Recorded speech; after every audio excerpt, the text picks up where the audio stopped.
Hey, everybody, what's going on? This is your man, Big B, Brian Hanley. Welcome back to Steelers Almighty. This is the scouting report episode. The Pittsburgh Steelers taking on the Indianapolis Colts. Oh, Lord have mercy. It's going to be a tough game, people. I'll be honest with you. This scouting report, it was difficult. It was difficult to try to find any sort of advantage that the Pittsburgh Steelers have in this football game. And I'll just be honest with you, there's not that many. There's not that many. The path to victory over the Colts is smaller than razor thin, if you can believe it. It is.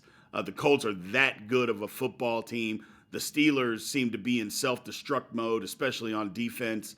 I just can't understand it. But what I know, they're going to play a football game, and we're going to have to try to figure it out to win it. So we're going to break that down for you. So we appreciate everybody being in here. Remember to like, follow, subscribe. Continue to get in the comments, and always hit the notification bell so you know exactly when Steelers Almighty content comes out. Look, I told you guys, man, it's my birthday weekend, 50 years old. I'm out in Vegas, but we're still putting content out here for you guys, man. So that's why you see the different background in the hotel room. We're not going to miss it. The Steelers still, like I said, they're playing a football game. My birthday, be damned, they're still going to play a football game, so we still got to put this content out for you. So let's get into this, people. Obviously, we're playing the Indianapolis Colts. It's in Pittsburgh. It's going to be 54 degrees and raining. I think it's actually to the Steelers' advantage, because if it's raining, maybe they're not going to be able to throw the ball as much. Now, granted, they can run it, but if we can make them a little bit one-dimensional, maybe that's to the Steelers' advantage. I don't know. But Pittsburgh is plus 3.5. So they are the underdog at home. You know, they always say you get 3 points for being at home. So 3.5, we'll see. The over-under is a little crazy. It's 50. So 50.5 some places. But I think both of those lines are wide. I thought that the Colts would be favored by more. Now, look, I know it's the NFL. They usually don't do that. I just thought they would be favored by more. Let's move on to the personnel. Daniel Jones, Reclamation Project. The man has had an enormous comeback. It was absolutely insane what he's been doing this year. 2,062 yards, 13 touchdowns, only 3 interceptions. 2 of those came in one game. Daniel Jones is playing phenomenal football. But if you follow the channel, like a lot of you do, you knew we talked a little bit about Daniel Jones because some people said, why don't we sign him? Well, the Colts signed him and gave me $14 million. You're not signing a backup and pay him $14 million. You're not doing that. So a lot of us, a lot of you, myself, a lot of people out there kind of thought, yeah, he's going to be the starter in Indy this year, and he is playing outstanding football. Jonathan Taylor, I mean, what are we going to say? 850 yards, averaging 5.9 yards a carry, 12 touchdowns, which is absolutely ridiculous. But he also has 29 catches on the year, 206 yards, another 3 touchdowns. Jonathan Taylor is getting it done, ladies and gentlemen. He's the MVP of the league so far, in my opinion.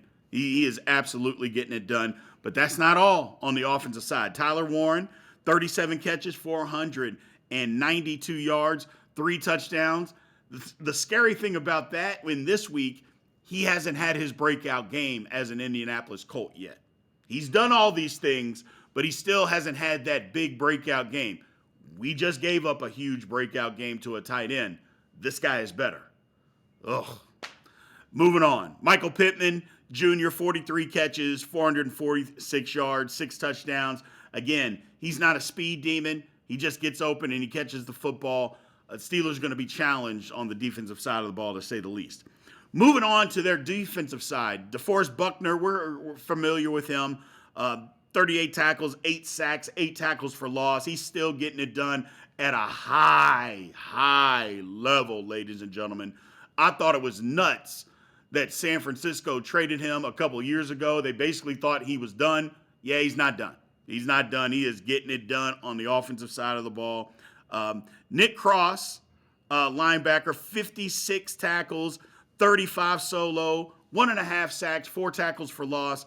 And then Mekhi Blackman, cornerback.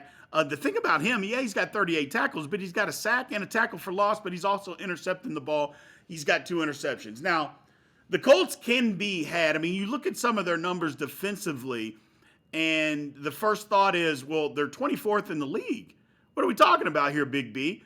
But if you watch film, you watch tape, and you pay attention to their games, there's been several of their games where they're blowing a team out, and it's either the backups are in or they are in prevent defense, just giving up garbage yards, and that's why that their ranking isn't as good on defense. Don't be fooled by that, people. Don't be fooled. The Colts can play some defense. Not saying they can't be had, but they can play some defense. Now, you look at their free agent acquisitions, Daniel Jones. I mean, Daniel Jones obviously was the big one. Jadavius Ward was also another one, and Cam Bynum is a big one too. You know, all three of those guys. Now, Jadavius Ward has been hurt, had a couple of concussions, but, you know, these signings that the Colts did, the Colts put together a good roster. They absolutely did. The Daniel Jones, him being able to do what he is doing this year has just been incredible. The top draft picks, Tyler Warren's basically the guy. We went over what he's doing. He's a Rookie of the Year candidate. And again, he hasn't had a breakout game as of yet. He's had good games, but not one that people would characterize as being just a breakout game. It may happen against the Pittsburgh Steelers. Let's hope not. Let's hope not. As far as the injuries, I mean, look, the Steelers, I mean, we know who's injured. Will Howard, he's practicing. Calvin Austin, I don't even think he's on the injury report anymore. The one injury as far as the Steelers are concerned that I'm still concerned with is Zach Frazier. Zach Frazier played in the game against the Packers, but he didn't look good. He didn't move around great. There was times that guys, it seemed like he got fooled in the passing game and pass protection. He doesn't get fooled. And it was almost like he just couldn't move. So keep an eye on that, Zach Frazier. I'm sure he'll play, but just keep your eye on it. Colts have a lot of injuries too, but we'll see. The Ward being out, and they're getting someone back. Our man Cody Felger is going to tell us a little bit more about the injury report. We're going to bring in him on here in a little bit, and he'll tell us a little bit more about some of the injuries to the Colts. But they're getting some guys back too. So it's football, man. It's football. Nobody's 100% by this time of the year. Some are a little banged up more than others. Pittsburgh Steelers, you know, Deshaun Elliott injury is big. It's big. We can't hide from it, but we'll see. And also the one that a lot of people aren't even talking about, the Daniel Ekuale injury for the Steelers, I think is huge as well. He was getting quality snaps as a backup nose guard. And in my opinion, and I'm sure in yours too, he was playing better than Keanu Benton. I mean, if you just watch any of the tape, you could tell he's playing better than what Keanu Benton is doing. So, big loss for the Pittsburgh Steelers. Now, moving on to these matchups. I'll be honest, it was hard to try to find real matchups that made sense where you guys aren't looking at me cross-eyed like, come on, B. Come on, Big B. What are we doing here?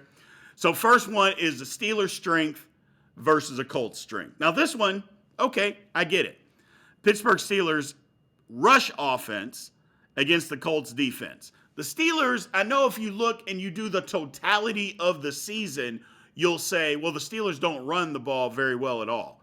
But they are averaging 4.1 yards a carry. Now that's not world beater by any means, but it's pretty good. You know, I'll take 4 yards a carry every single time. Most people would. But the thing about the Steelers is that they don't stick with it. And that's been the key. Last game was coaching malpractice. We saw it. Didn't give the running backs enough opportunity to go and win this football game. I thought it was absolutely horrible. The Steelers have found something going with this jumbo 12 personnel, you know, and we've seen it. However, with Isaac Seumalo possibly being out, although Mike Tomlin was pretty confident he was going to play, if he's out and you have to put Spencer Anderson at left guard, then what do you do? So I don't know. We'll see what happens there. Again, Mike Tomlin seemed to be pretty confident that Isaac was going to play. We'll see how that works. Colts, on the other hand, 8th in the league in stopping the run. They only give up 93 yards a game. So the Steelers aren't averaging that much running, but they just haven't stuck with it. The Colts are pretty good against it, So we'll see. I think the Steelers can run the football.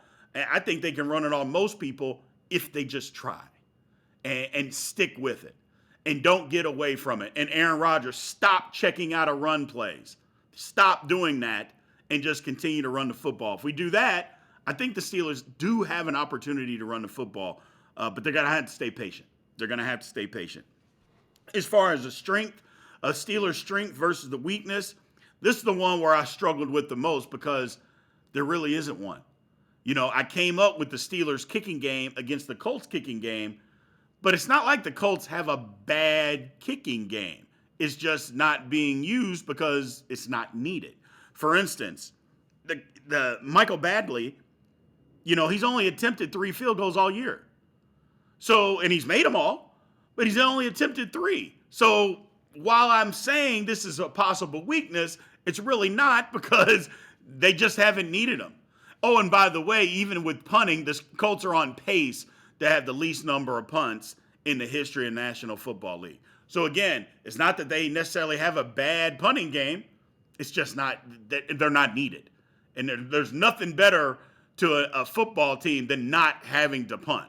There's nothing better than that. And that's what's going on. But on the flip side of that, with the Pittsburgh Steelers, we know that Boswell's the best in the world. He's missed 2 kicks. One of them was because of a bad block, or should I say lack of blocking by Pat Freiermuth, and it got blocked. A field goal got blocked around the edge. And another one he missed because he slipped because the turf in Heinz Field was unplayable and the Steelers were having to play in that. So it's a problem. But that's where I'm looking at as far as a strength versus weakness. Now you move on to a weakness versus strength. I think this is pretty easy. It's the Pittsburgh Steelers against the Colts offense.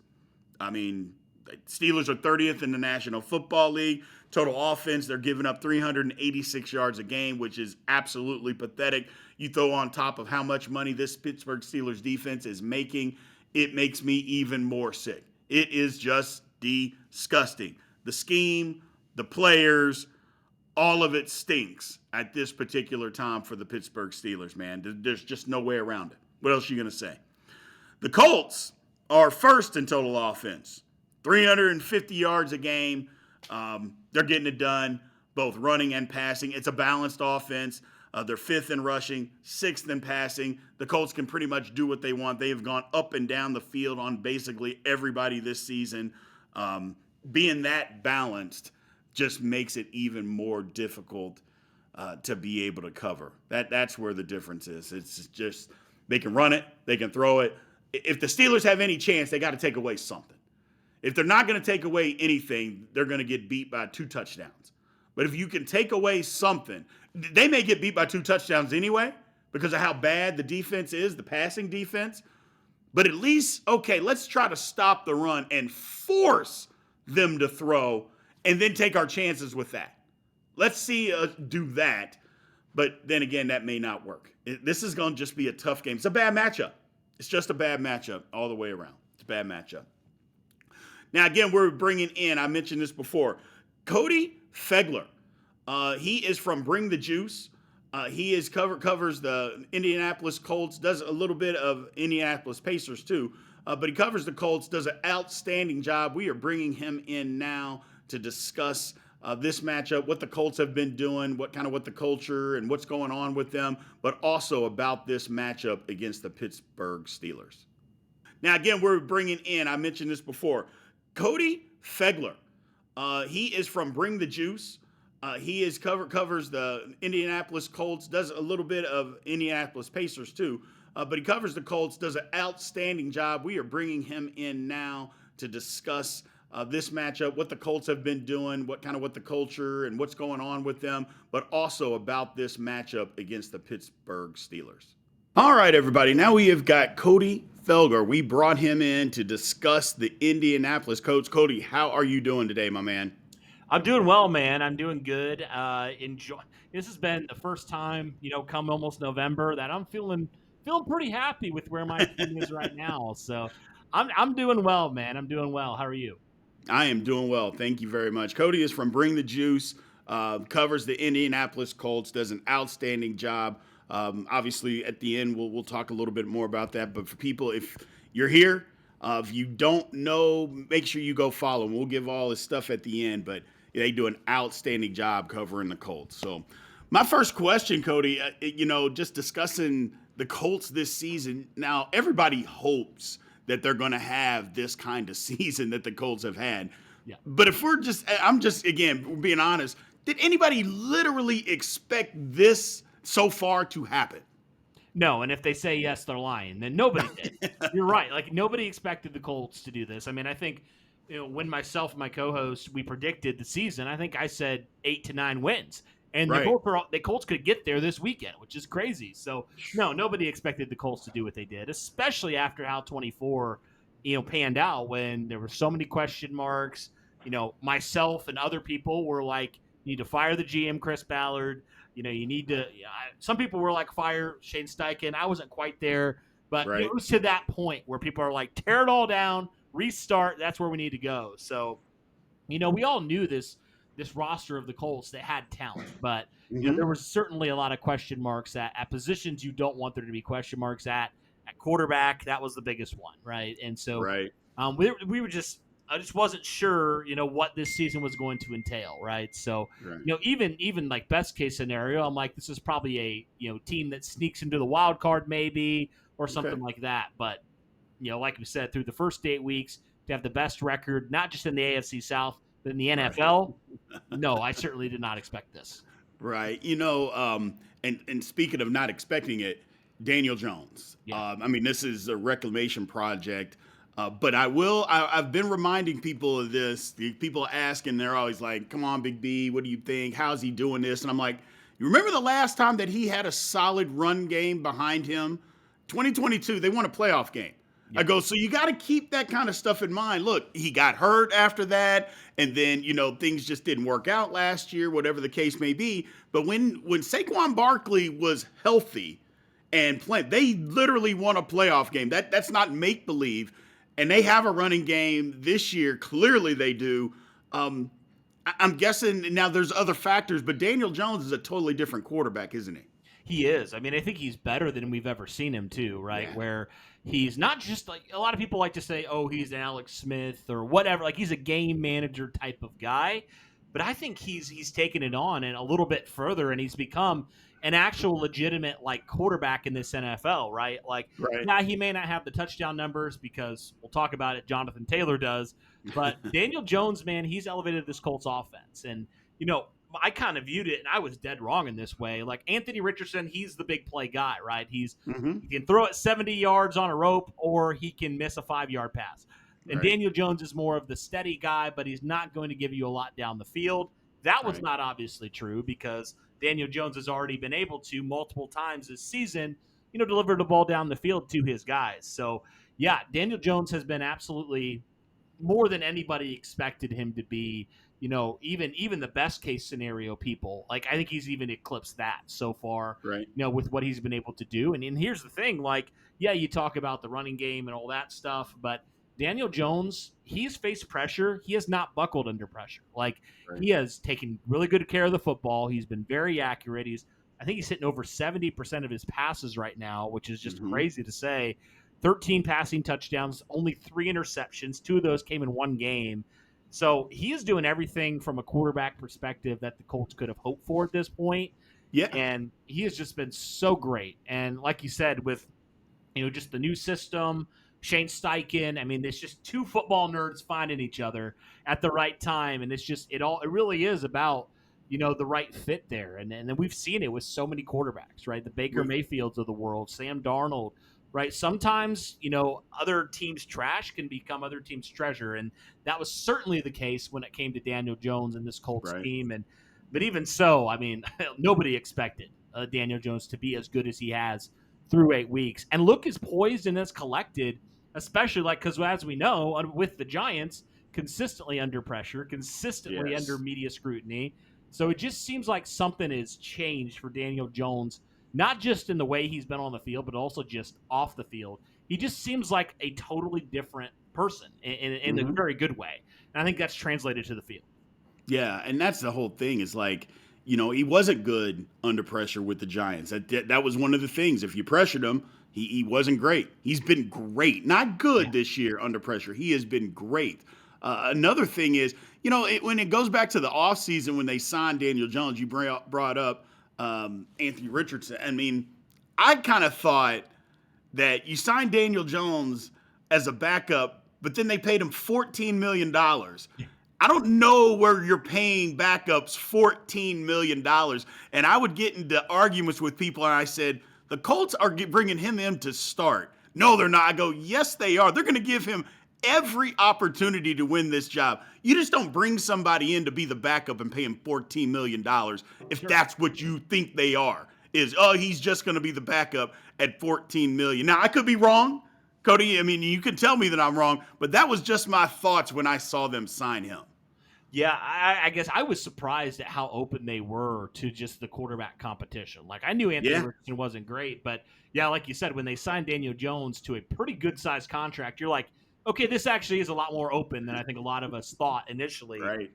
But yeah, it definitely was. And Anthony Richardson, I think really what was the nail in the coffin for Anthony Richardson was that Baltimore game, the preseason game, where Yeah, you probably saw it 100 times, like where he doesn't identify the pressure, he takes a big hit, and it just was so obvious that Daniel Jones, he might not have the capabilities physically that Anthony Richardson does, but he provides you this level of steadiness that you haven't had at quarterback honestly since Phillip Rivers in 2020. right. It's been a while. So it's been great in terms of that. And I think one thing that I shouldn't have discounted, but I definitely did, was just how smart Daniel Jones is as a quarterback, like the things that he Mm-hmm. recognizes that frankly Anthony Richardson, I know he's got so much talent, but in terms of the mental acumen, at least right now, and Daniel Jones has the benefit of being in the NFL for a lot longer, Daniel Jones is just one of the smartest quarterbacks in the NFL, and we've Right. seen it this year, which is what he's been able to do. Yeah, I mean, it's next level. The difference between the two, at least in my opinion, is Yeah. just of what's going on, understanding what's going on a football field from the quarterback position. Jonathan Taylor, Yeah. Lord have mercy, this guy has gone berserk. Now, granted, he's always been really good. That's. I mean, I don't know people that don't think there's some people. Oh, he came out of nowhere. I'm like, have you been watching the NFL? This didn't come out of nowhere. Now, granted, he's playing at a higher level this year, and I think some of that is because his offensive line is better. His offensive line is more healthy, I should say. But Jonathan Taylor, to me, and I know a lot of people have been saying it lately, and I think it's true. He's playing at an MVP caliber season right now. I think he is just he's that good. Because when you go and you start looking at other running backs on the Colts roster, like they don't have many yards. Like you see some teams where other guys, you have your main guy and then it goes down and he's the guy. He's the guy that's doing it. It's not, hey, somebody else is getting 10 carries a game or something like that. That's not what's going on here. This guy is playing outstanding football, Cody. He is. And you know what? The thing that I think the Colts have done differently than what they did when Taylor obviously led the league in rushing in 21 is they're not force feeding him the ball. Like there were Right. times where they would run him 20, 30 times. And if you look, like there has been multiple games this year where Jonathan Taylor, like even last week, he had 14 touches the entire Right. game. And he had easily over 100 yards. He only had 170 yards. So the thing that's impressed me about Taylor has been he's been more consistent with the runs he's been given and the touches he's been given. But also, I would say, I don't have stats to back this up necessarily, but at least it appears that he has been far more efficient than he Yeah. ever has, and in part due to the ability of the Colts to pass the football. But Jonathan Taylor has been so efficient this year running the football. He makes the most of every opportunity that he is given. I mean, really, he does. And I think there's a reason why every time he touches the football, good things happen, Yeah. for the Colts. So, yeah, and when I was just kind of looking at it, also that it also translates also to the passing game. Jonathan Taylor I think this year has become a full complete back. That was something we Mhm. hadn't said in the past. Taylor has 3 receiving touchdowns this year already, and when you look at him overall, he barely had any opportunities in the passing game in the past. He's already eclipsed in 8 games what he had last year receiving the football. So yeah, he's a guy that can do a little bit of both for you. Right. And their offense is going to run through him. But I think the good thing is, like we said, Yeah, a lot of guys might not have a lot of yards, but that's just because Jonathan Taylor, like it's been so many big plays when he gets the Yep. football at such a high clip that you haven't had to give him the ball nearly as many times as you had to do in the past. I mean, 143 carries through 8 games. That's a lot more efficient than it Yes, than it it is. looks. Projecting like if it projected to 17 games like in 2021, it's a lot more Sure. efficient. Yep. No, absolutely. Flipping to the other side of the football, you look at the Colts defense, and you look at the rankings, and they're ranked 24th. And you can tell me, this is my personal opinion. You can tell me if I'm wrong.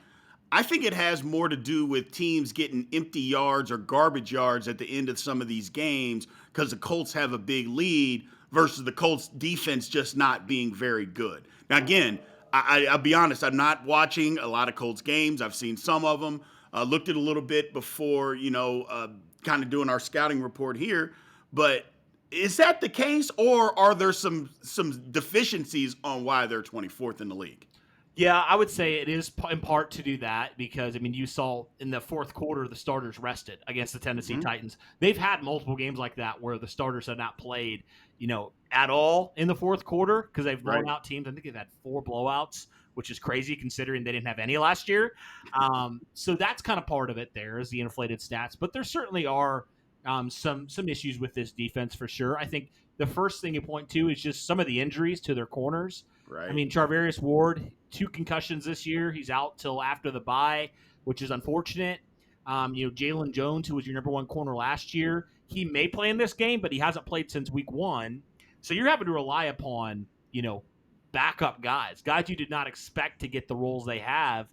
And Kenny Moore's really been the only guy, and he's even been banged up that's been out there. And there's been some kind of talk about the Colts are looking to add another corner, and frankly, I don't blame them at all, just because Right. their secondary has just been hit with so many injuries.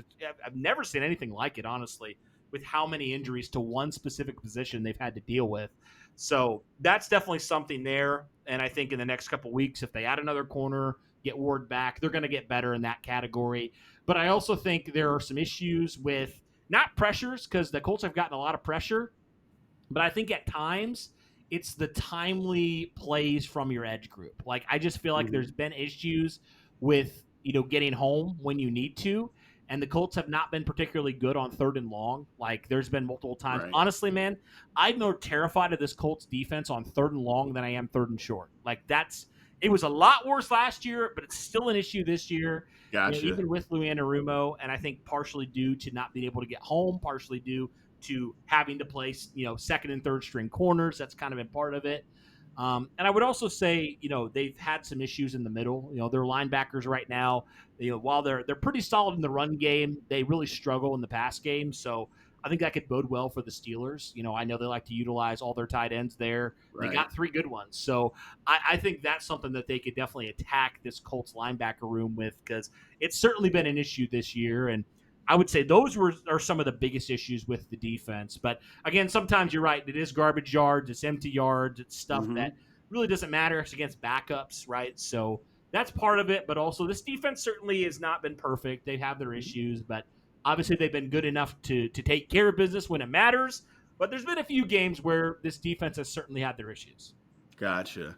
So, you look at this game on paper. First off, talking about defense, trust me, 3rd and long, 3rd and short, 3rd and whatever against the Steelers, teams are getting first downs. Um, but, you look at this game, Cody, and it just looks like a mismatch. The Colts have the number one ranked offense, the Steelers defense is 30th and getting worse by the day. I can't explain it. We got to take that back. I can't explain it, but it would take me all day to give you everything that's going on. This game looks like a mismatch on paper. Now, granted, they don't play the games on paper, but what are some of the keys that you think for the Colts to be able to win this game over the Steelers? Yeah, I mean, I know that Pittsburgh's defense, like you said, it's been a struggle this year. I think Yeah. of Daniel Jones. He's just going to have to do what he's been doing, man.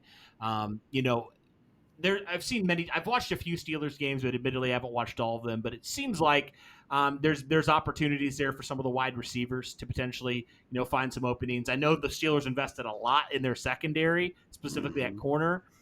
which I don't know how you feel about that. I'm sure we could talk about that, but I definitely see an opportunity here for the Indianapolis Colts against they're the worst in terms of yards allowed in the NFL, if I'm not mistaken. So I see an opportunity there for Daniel Jones. And the Steelers right now, TJ Watt, as good as he's been, only 4 sacks this year. And the Colts offensive line's actually been really good this year protecting Daniel Jones. So I think if they can just do what they have been doing, he's going to have time and he's going to find guys open. I mean, I would say right now, while the Colts don't have a Jamar Chase or Justin Jefferson or whatever, I do think they have a really solid collection of wide receivers Mm-hmm. that all do different things. And I think they're going to find openings, and that's what I think makes this Colts offense so dangerous. Is they have all these guys that any given week they can come out and they can break out. I mean, they can expose you, and that's what makes them so dangerous. And now they have a quarterback that can actually get them the football on a consistent basis. So Yeah. I would say if I'm Indianapolis, that's something I'm looking to attack early and often. Is that Pittsburgh pass defense, and if they can continue to protect Daniel Jones the way they have, I really think it's going to be a game where the Colts offense could really be thriving in this game. Now, I'm curious when it comes to your linebackers. I talked about the Colts linebackers are struggling. Have the Steelers had similar issues with covering tight ends and middle of the field stuff? I mean, absolutely. It's almost like nobody's even playing in the middle of the field. And basically, what teams have done, Cody, to the Steelers is they've chipped on T.J. Watt. Mm. So then I mean, look, I've said this before. Steeler fans always get mad at me. It's like T.J. never had the greatest pass rush moves. He was excellent first step, run around you and get by. And if you oversat, he could club you by. But he didn't just have this array of pass rush moves per se. Well, now teams have decided, well, we'll just chip him. And when we do, the tackle is there and they can block him. Okay, great. Well, then what happens is that tight end just leaks out and the linebackers aren't covering. So it's twofold when it comes to that. And then our linebackers, first off, they get too much depth on check downs. You talked about Jonathan Taylor catching the football. It's almost like it could be 2nd and 10. The Steelers will give up 8 yards on literally a check down to the back out of the backfield in the middle of the field. It's unreal how much depth they give for and just allow you to just take the 8 yards. It's crazy what's going on there. And they just haven't been able to cover tight ends. And then when they actually are covering them, then they don't tackle them. So yes, the Steelers have had issues with their linebackers all season long. Patrick Queen he just can't figure it out. I mean, Steeler fans are all over it. They're just like it was a bad signing. Clearly, there's still time left for him to change all of that around, but we haven't seen that this year. Last year, it was a down year for him. It's gotten worse this year. I'm not sure where it is. Peyton Wilson actually lost his starting job early in the season because he kept running around blocks. You're definitely not going to be able to run around blocks playing against the Indianapolis Colts because if you do that, Jonathan Taylor will have 250 yards. He'll be doing wind sprints up and down the field. But yes, that's a great question. They have had a ton of issues, Cody, covering the middle of the field all season long. It's been insane. Okay, well, I was going to say the Colts have done really well. They've been able to really kind of have the play action, and they leak Tyler Warren out, and I don't know how all the time. He's just wide open. Like, it's crazy. So I'm like, okay, maybe they start to do that a little bit, find Tyler Warren. I mean, they line him up everywhere, man. So I could see Tyler Warren having a big game. He's just a player that finds ways to get open, and he just routinely is in the right place at the right time. He's just the thing I love about Tyler Warren is just he's open all the time, and he's also willing to do the dirty work in the run block department. So he's not a one-trick pony in that way, no pun intended. But yeah, I definitely would look for Tyler Warren then. I think that's something that I would love to see. Tyler Warren has not yet had a 100-yard receiving game, so maybe this is the game for him. But yeah, I would say if they're able to find Tyler Warren on a consistent basis, he's a guy that's just a mismatch nightmare for defenses. Yeah. So that's the thing about this Colts offense is we know what Jonathan Taylor can do. I mean, he's the best back in football, but also just what he's able to do opens up so much more in the passing game from a play action standpoint. So yeah, I would say if Indianapolis can get JT continuing to go, make the defense have to cheat up and do all that stuff, you're going to find guys open there. And like you said, especially with the Pittsburgh defense that's struggling to cover, to tackle, to do all that stuff. I mean, what better players than Tyler Warren, Jonathan Taylor to take advantage of that? Nope, totally understand. You know, look, the Steelers at some point got to get back on track if that's going to happen this year. I don't know that this is necessarily the week that's going to happen. Steeler fans are not excited about this game. To me, it's just a bad matchup. You know, it's not that look. It's any given Sunday, anybody can win. But how you just explained it, the things that Indianapolis does well on offense, the Steelers are not good at. And not good is me being nice about it. And so for me, I think it's a total mismatch on that side. The only thing that I could say is the Steelers they have been, and they can try to run the ball to keep the ball away from the Colts. I think that's their best offense in being able to win this game. But then the Colts are good against the run. So that's the whole thing. It's tenfold. It's like, okay, well, what do? I don't know. Who do you think wins this game, Cody? Yeah, I mean, it's always the Colts haven't won in Pittsburgh in quite some time, so Right. I kind of like that's also a factor as well. But I get Indianapolis has not given me a reason to doubt them this year, so I'm gonna pick Indy just because I think they're rolling right now. I think their offense is just so good, and they attack you in so many different ways. It's hard for defenses to adjust, and like you said, with just how much Pittsburgh has struggled to stop opposing offenses at times this year. I kind of look at it as like I think the offenses are certainly the strength for both teams, but I think the defenses certainly have their issues. But I think Pittsburgh's issues, especially the last couple weeks, are just a little bit more of glaring issues than Indianapolis's are right now. Now, both these defenses certainly have, like I said, a lot of things they have to work on for sure. But I just think, man, Indianapolis's offense, they are just on another level right now. They haven't just been great this year. Like, they have been historically great, which is something that I never thought I'd be saying here in October of 2025. But that's kind of the truth. It's kind of crazy that I'm talking about that. But they've just been able to be so balanced and been able to attack opposing defenses, even really good defenses. Like, I think they've been able to have a lot of success against that because it doesn't matter who's out there for them. They're able to find guys. Even when they had some injuries this year to certain skilled players and stuff like that, their offense has still stayed on track. I think Shane Steichen's one of the best, offensive minds in football. Now he has a quarterback that can execute the way he wants to execute. Mm-hmm. And I think that's just super dangerous for whoever the Colts are playing on a given week. So I'm going to go Indianapolis in this one to continue rolling. But again, Pittsburgh's a hard place to win. So I wouldn't doubt at all if this is a game that's a lot tougher, than people, maybe give it credit for. Absolutely. Well, Cody, again, man, I want to thank you. It was pretty much last minute notice. So I want to thank you again for indulging us and coming on. For anybody that doesn't already know about the good stuff that you do, tell everybody where they can find all that great work that you are putting out there. Well, I appreciate that. Thank you so much. It's been a blast to talk about it. But yeah, if you want to find me personally, you can just find me on Twitter, X. I call it Twitter still, at CP Felger 55. Cover Colts, do a little bit of Pacer stuff, a little bit of everything, but primarily Colts. That's kind of my big thing. And then you can find on YouTube, you can find us at Bring the Juice Colts, or if you listen, podcast wise, listen to Apple Podcasts, Google Podcasts, Spotify, all that stuff. You search on there for Bring the Juice Colts, you'll find us there. But I really do appreciate it, man. Yep, no problem. Thank you very much, and look forward to down the road speaking to you again. Absolutely. Okay, so that was Cody. Again, if you are here, if you happen to be a Colts fan and you stumbled upon us through the algorithm, make sure you go sign up for all the good stuff there. Subscribe, follow all that good stuff. They do outstanding work there if you don't already know. So let's move on. So the outcome of this football game, obviously the game is in Pittsburgh.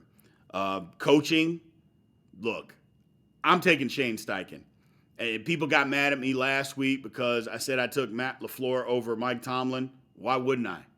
And I did, and okay, I'm doing the same thing this week. As of right now, look, this has nothing to do with career-wise. And when it does, I usually will tell you the difference. I'm talking about right this very second, I am taking Shane Steichen over Mike Tomlin. I'm sorry.